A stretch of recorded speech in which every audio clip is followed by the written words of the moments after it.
This is Jason here of Auglitical. I sweep through politics so you don't drown too. If you would like to reach me on Twitter, because Twitter's popping now apparently, it's Augmented Jason at Twitter. I think that's correct. I might be wrong. Don't correct me if I'm wrong. Don't hold me to it. I'll fix it later. Probably, probably not.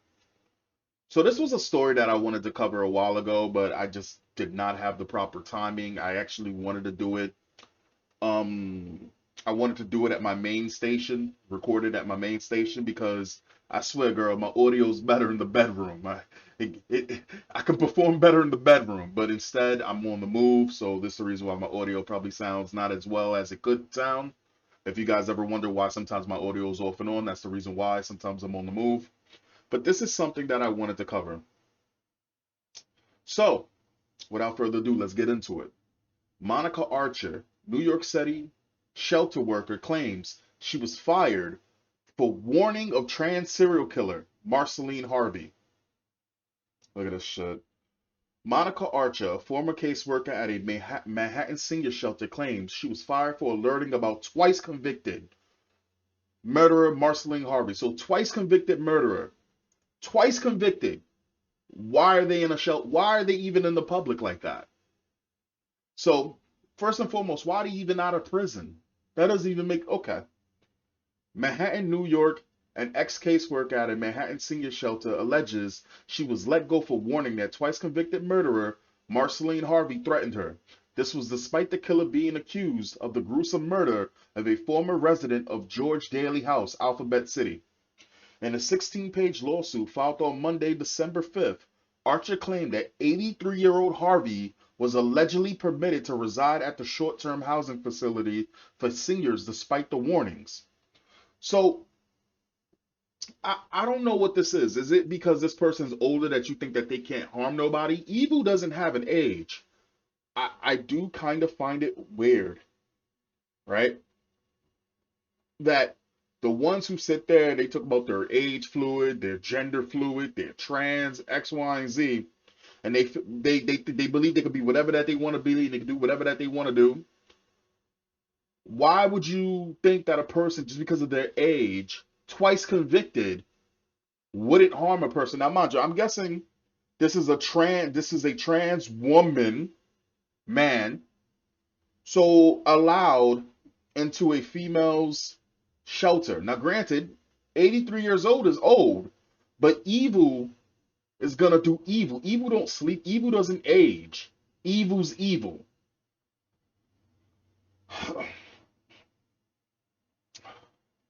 When Miss Harvey was placed, I'm sorry, I'll read the top part of the paragraph. Um, in a 16-page lawsuit filed on Monday, December 5th, Archer claimed that 83-year-old Harvey was allegedly permitted to reside at the short-term housing facility for seniors despite the warnings, to the detriment of the public. When Miss Harvey was placed into society in her own apartment, Miss Harvey allegedly murdered a former resident no more than a week later, clearly an opposite to the best interests of the public safety. The lawsuit reads, yeah, that's crazy. That's real bad. See, the thing is, right, if they were twice convicted of being a murderer back then, what makes you think that just because they're older that they changed? Why is no one watching this person? How did they get in the park? Wait, how? This is what always kind of confused me about the shelter system, especially in New York City, right? A lot of people that go into the shelters, right? You have a lot of people that go into the shelters who, there's a big difference, and I've always said this. There's a big difference between somebody who is homeless and somebody who willingly is helpless, right? A homeless person could be there for multiple different reasons. They don't have to be there because they chose to. It could be something like a fire happened and they lost everything, probably a weird divorce and they got stranded. It could be a multitude of things that was out of their power. Maybe their job, just something happened, especially in this economy. There's a lot of things that can happen to somebody, right? And then you do have those who they choose to be homeless because they rather live through the shelter. But I've always found it really telling when the ones who always ends up getting apartments, right, are the junkies, are the ones living off of the system with no job. And the ones that do have a job, they're literally working paycheck to paycheck just to eat better food that's not the shelter's food. And surprise, the shelter food is garbage because I know I've been in the shelter for a long time in New York City. So you make enough. A lot of these people who are in the shelter, I think over half of the people in the shelter are able-bodied young guys, for the most part, or a lot of guys. I can only speak for guys. I can't speak for girls, but a lot of these people, at least 70% of these people, are working. But the problem is that either they're making too much but not enough that they can get out on their own, or they're making too little so they're stuck in like this limbo. Meanwhile, the junkies on with mental health issues are getting apartments. They have all these programs. If you have like mental health issues, or if you have health issues, like I know they even tried to tell me, they was like, yo, call this person, get you an apartment. And when they went there, they was like, hey, do you have any health issues? And I was like, well, I'm getting kind of fat. And she was like, okay, blood pressure? I was like, no. Do you have any mental health issues? I'm like, no. She was like, well, can you try to make up something? And I was like, as much as I would like to lie, I'm not a liar. The only problem with me is that I'm out of shape. That's about it. That's about it. This is me being real, right? But the thing is like, again, this is not the first time I've had a story that I've covered that a person who's convicted of murder, and even strangely, this is not the first or second or third story that I've covered of a trans woman convicted person who was a predator on women, who kills women. I don't know if this person killed women, but the other two stories, a guy that in the past would kill women violently, go to prison, come say that they're trans all of a sudden, get out of prison, do it again, right? Do it all over again. How are these people getting apartments? How are these people getting places to live where you have people who are good people who've been working since they've been like who's been working and they can't get a break? How are they how are they the ones chosen? I'm trying to figure this out. And for the people that's sitting there going, "Oh, you're just making stuff up." Hi, you're probably new. My name is Jason. I used to have a channel of 130 plus, no, 160 something people before YouTube decided to delete it because they didn't like the way that I thought. They didn't like the way that I speak or spoke. They didn't like that, right? They didn't like me hurting people's feelings, and I apparently must have upset someone. And if you sit there and you go, oh, well, 300 subscribers is nothing, you need to understand, I don't send out links to nobody. I don't follow no follow groups. I don't do any of that stuff. All those subscribers came straight from me, right? You have people that got like these groups and stuff like this. You got all of these, oh, I'll sub, you sub me. I didn't do any of that. I still don't do any of that. You know what I'm saying? That's the reason why my channel is still small now. But again, why is this allowed? Why do we keep hearing stories about these convicted horrible people, these monsters, given places, chopping women up? Why do we keep hearing these stories? This is horrible.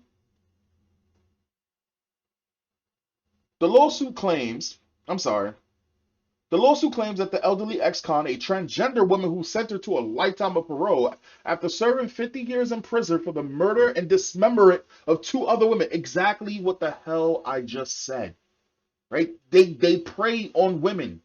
They have no respect for women. And then they identify as women and they get all of these benefits to saying that they're a woman. And so you get away with so much shit by being a woman in this day and age. And this is why I sit there all the time and I tell women, listen, women and men have their strengths and their weaknesses, right? While a male may be more physically stronger than a woman, right? There's a lot that women bring to the table, but do not sit there and act like we are on even ground when it comes down to a lot of things. For example, when it comes down to sentencing, right? We are not equal. We are not. When it comes down to court judgments, we are not equal. We're not. We are not at all. When it comes down to just even simple things like exposure on these platforms, right? A guy has to work so much harder than a woman, and it's not to take away from women. But again, don't act like there's no difference between the two, because there's a big fucking difference. There's a big difference. But and the thing is, a lot of women don't see that. But for these horrible monsters, they know. All they gotta do is say is that they're women, they get lighter sentences. They go to female prisons and they impregnate women. They get out of prison, and what's the first thing they do? They do the same thing that they did 50 years ago.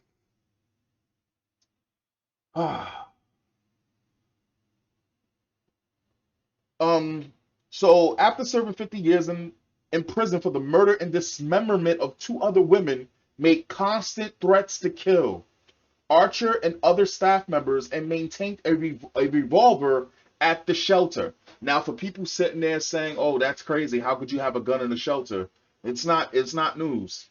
It's not. You'd be surprised at what the people in the shelters bring into shelters. And no, metal detectors don't work, right? Because the shelter systems, especially in New York City, are flawed. They're not up to standard. They will never be up to standard, because technically all they care about is keeping it like a revolving door. They just care about making their money. They don't care about doing the right thing. They care about getting a certain amount of people out, just the bare minimum, every month. That's it. We're just numbers. And the crazy thing is, I'm not going to even go there because that would be revealing too much about the shelter system. But again, it's not surprising to me. Maybe if you guys are not aware of it, but it's not surprising to me.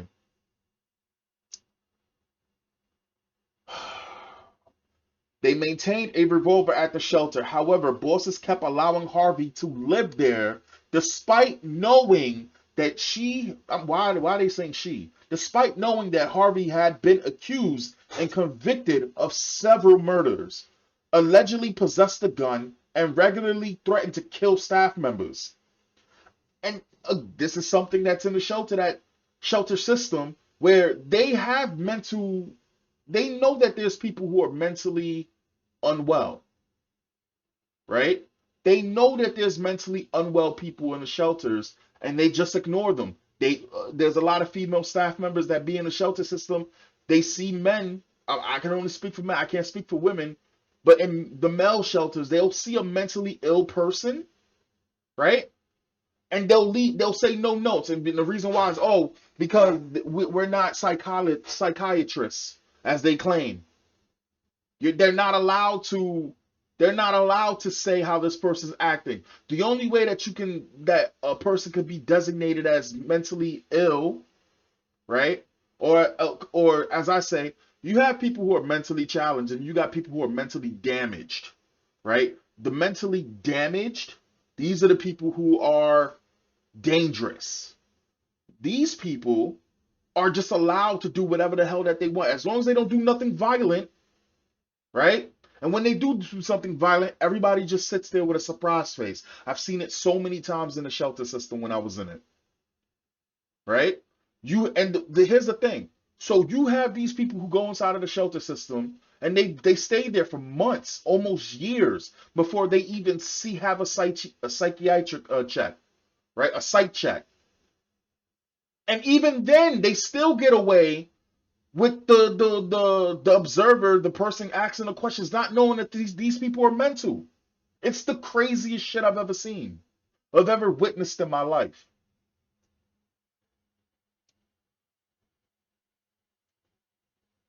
The lawsuit claims that after Archer said Harvey had tried to follow her a couple of times, that's a red goddamn flag, and nothing was done. She felt so scared that she took detours to go home from work. Archer, who had no choice but to continue working with Mr. Harvey, despite serious safety concerns and fear for her well-being, the suit states. Archer complained that she reasonably believed that Mr. Harvey at the residence of metal detectors was a substantial and specific danger to public health and safety, as reported by the New York Post. So a person who's in a shelter, who's actually trying to do their job, was fired and removed from their job for actually doing their job. Because we care more about feelings, right? They're not trying to get in trouble because the first thing that happened, I've already seen this.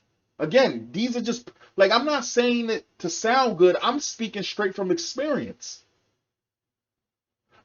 You know how many times I would go inside of the shelter after coming from work or coming from somewhere, going to the shelter, and there'd be a trans person who just got transferred in the shelter, right? How do I know that they got transferred into the shelter recently or whatever like that? Because the shelter be smooth and quiet, functioning just fine, and then out of nowhere, somebody screaming in the middle of the night, or somebody just screaming, wilding the fuck out. It's a dude in a wig and a skirt, just lost their goddamn mind. And here's the thing. You can't say nothing, and you better respect their pronouns. I mean, the guys didn't, but the staff gotta follow regulations, gotta follow the rules. This is crazy.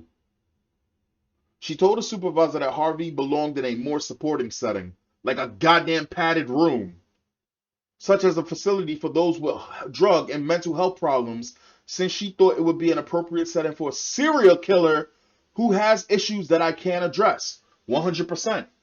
But here's the thing. All the mental people go inside of the shelters. So here's the thing about the shelter system. You have people who are just homeless, who are able-bodied, decent people trying to get their life together because probably something happened to them in the shelter. You know what they mix those people with? They mix those people with people who's been to prison, who's probably been violent, and it's not to sit there and be like, oh, they're all bad, because that's not the case. You know, you mix people down on their luck with people who've been in prison and people on the other side of them who are mentally unfit for society. And you put them all together and you treat them all the same. So they're not getting addressed with the problems they're not getting addressed to resolve the problems that they actually have, if you can help them.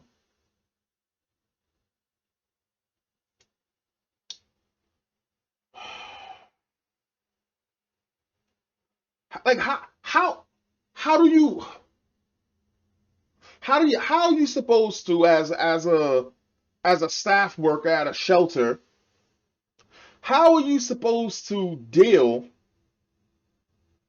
with a person who's been convicted of killing women? Tell me, you don't think that once they found that out, that would have really bothered her? You know how scared this woman would have been? Now, granted, initially you would be like, okay, this person's old. So if they're a serial killer, right? Okay, but they're old. But you know that they got a revolver in the shelter and you did nothing?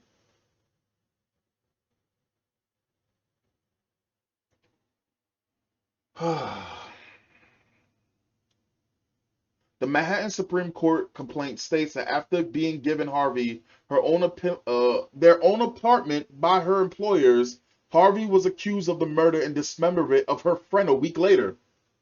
So-called friend killed their friend a week later.